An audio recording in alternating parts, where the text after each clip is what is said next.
Good morning, good afternoon, and good evening, and welcome to Season 2 of the U.S. History GCast as presented by Gibsonian Institute. We are on Episode 1 of Season 2. That means we are starting a new unit.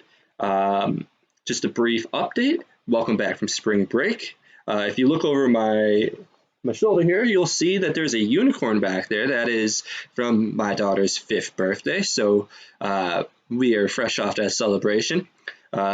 Very difficult to tell a 5-year-old that you cannot have a big birthday party, but she persevered nonetheless. So we got the unicorn back there to help it. All right, so let's get to a little bit better stuff, though. We're going to be looking at the Cold War in this season, or this unit, if you will. But of course, it's Monday, so that means we've got a new New York Times Country of the Week. We are looking at Tunisia.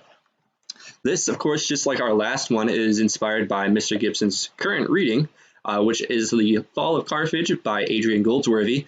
Carthage being a great rival of the Roman Empire, hint towards one of the questions in this quiz. So hopefully you're looking at this before taking a quiz. And one that I really have long liked to study. So they are where Carthage was in antiquity is modern day Tunisia. So that's where the inspiration comes from there. So of course, you know the rules. If you go 5 for 5, please take a screenshot and email it to me. We've got a lot of students that have gotten it done over the last couple of weeks. And then as a side note, I would like you to, if you have a moment, take a look at the video I made about the closing of the School for In-Person Teaching. You can find that in the link. All right, so let's move forward with our next season now. So as I previously mentioned, Season 2 is going to be talking about the Cold War. All right, so it's of course going to be pitting the United States up against the Soviet Union. Cold War, by definition, is a series of heightened tensions between the United States and Soviet Union without direct confrontation between the two countries. So we will see wars that the United States gets involved in where the Soviets will provide aid or military backing in other means to those countries, but the United States and Soviet Union will not declare war against each other directly. Come close a couple times though. All right, so we'll see when the Cold War starts to heat up a couple times, you'll hear that referenced.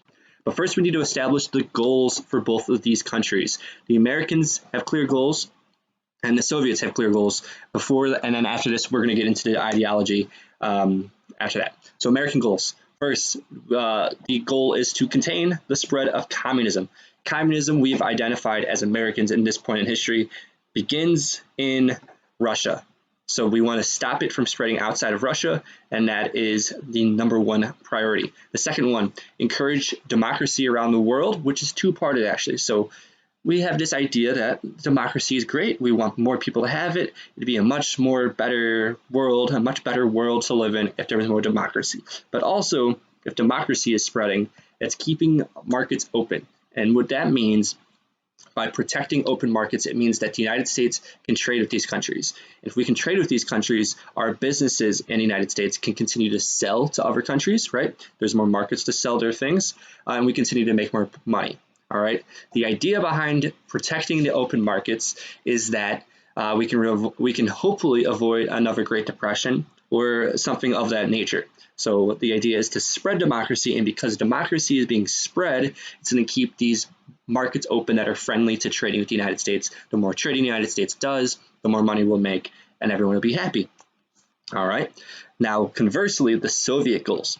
They want to protect the communism that is within the Soviet Union. So they want to be able to practice communism and follow through that ideology without any outside pressure to get rid of it.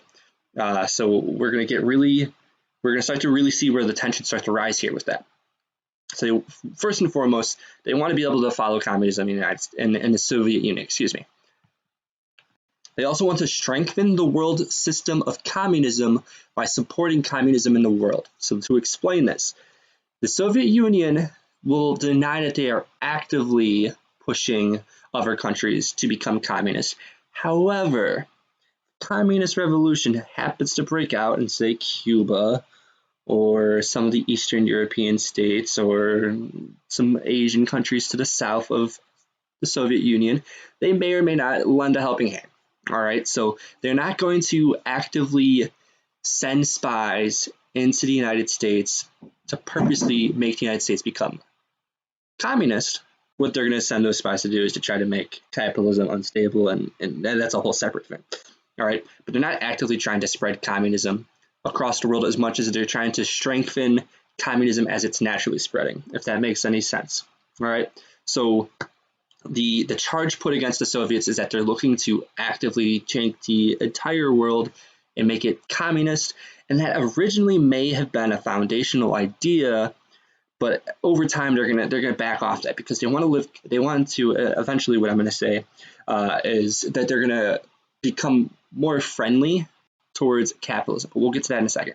What they're noticing is that that they need to create a little bit of a buffer after World War II, and that buffer is going to be in communist-friendly countries in Eastern Europe.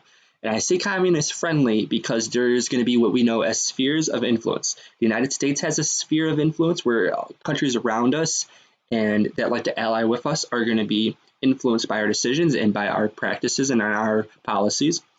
And the same is going to be said with Soviets or with the Soviet Union. All right, so Eastern European nations like Poland is a good example. It's going to become a communist country, but it's strongly influenced by the fact that it's occupied by Soviets and it's going to slowly start to be more communist friendly.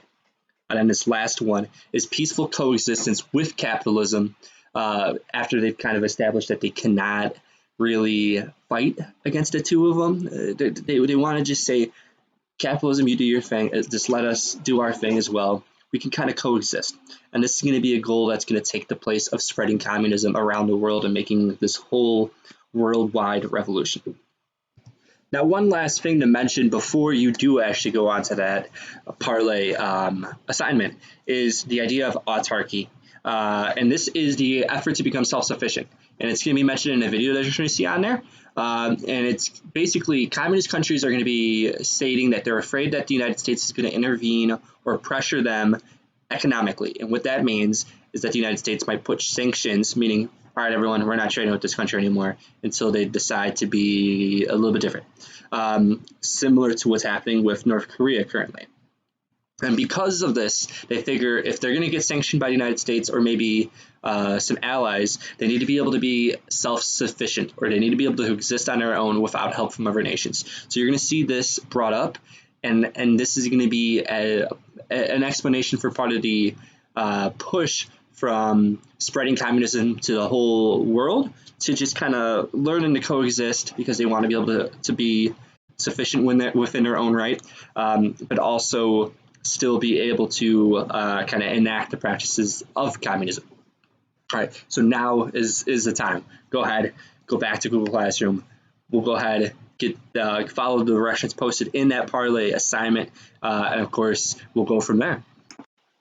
So now that we've established the goals for the Cold War for both the Soviet Union and the United States, what I need you to do now next is to go to the post after this on Google Classroom that will mention Parlay. It's the new website that we're going to be doing a class discussion on. All right, it's going to be just within each individual period.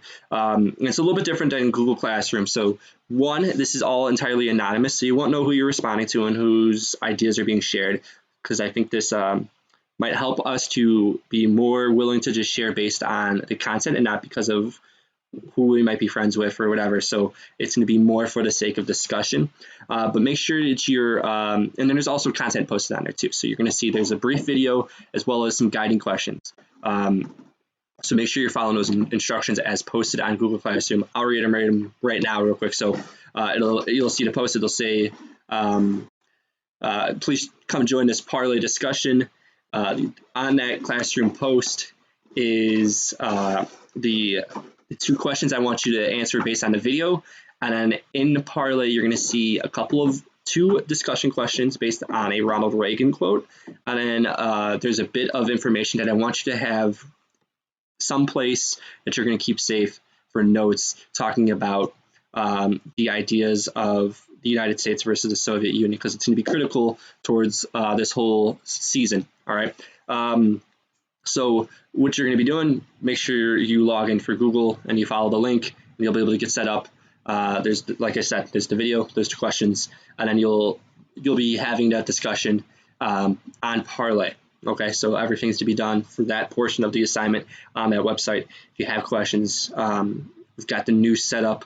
I'll show you in a second what that looks like for the Google Classroom Meet. But other than that, you can always email me, of course, with any questions directly. All right, so let's look at this update real quick. So you'll notice that on the Google Classroom page that there is a Meet link posted underneath the class code. That is always going to be there from now on. Instead of having to post a new one every day, that one's going to be available. So I'll be able to join in and see you then. Okay, office hours will remain the same, 12:30 to 1, but you'll be able to see me there directly. All right. And as I mentioned, you can always email me if there's any confusion on anything as well. So other than that, I look forward to seeing you sometime soon, and have a good rest of your day.